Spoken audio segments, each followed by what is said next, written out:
panjang, dan juga khutbah Nabi juga tidak terlalu pendek. Artinya bisa menyampaikan tujuan tercapai, tapi tidak perlu panjang.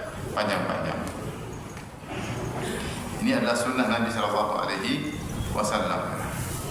Makanya di antara hadis Rasulullah SAW bersabda tentang khutbah, misalnya khutbah Jumat, ya, kata Rasulullah SAW, inna tula salati rajuli wa qisara khutbatihi mi'innatun min fiqhihi. Sungguhnya kalau ketika khutbah salatnya panjang, khutbahnya pendek, itu menunjukkan fakihnya atau ilmunya orang tersebut.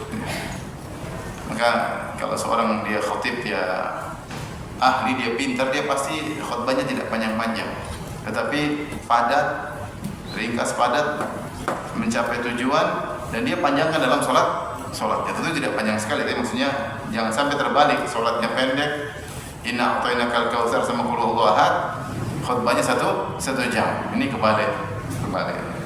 Khutbahnya pendek, ya, kemudian sholatnya panjang.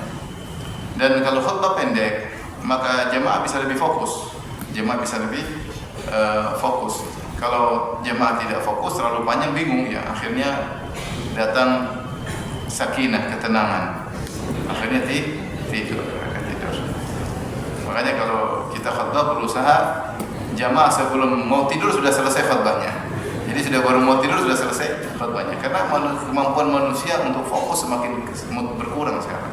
Lihat sekarang kajian yang dinonton kebanyakan kajian pendek. Suruh kajian panjang sudah nggak kuat untuk apa? Fokus. Mendengar 1 jam, 2 jam, orang sudah mulai berkurang. Secara umum, ya, urusan apapun, urusan agama, urusan dunia.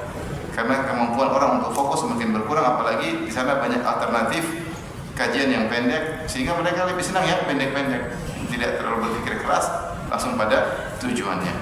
Dan kita tahu ketika khutbah tujuan kita adalah menyampaikan risalah, pesan kepada jamaah agar mereka paham. Oleh karena kalau panjang, mereka nggak akan bisa meliputi semua apa yang disampaikan. Maka kalau orang itu alim, dia nyampaikannya ringkas, padat, teratur, tersusun, sholatnya panjang. Tapi kalau nggak alim, pasti ngalor ngidul, muton ngelan, ngetan ngulon, sama ngalor ngidul, ya.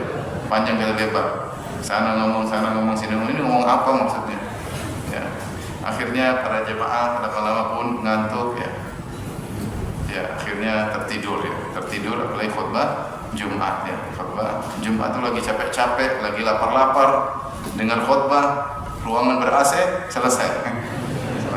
Nikmat banget, tahu-tahu tidur. Oleh karenanya seorang khatib berusaha untuk meringkas khutbah, dan ini kata Nabi SAW, innatul sholati rajuli wa qisara khutbatihi mi'innatun min fiqhihi. Bahwasanya panjangnya sholat dan pendeknya khutbah menunjukkan kefakihan atau kecerdasan atau keilmuan sang khatib tersebut, ya.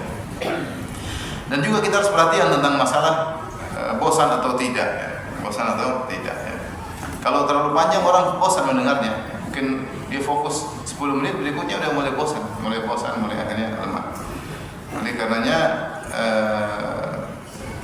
seorang ketika menyampaikan materi, dia harus memperhatikan itu semua.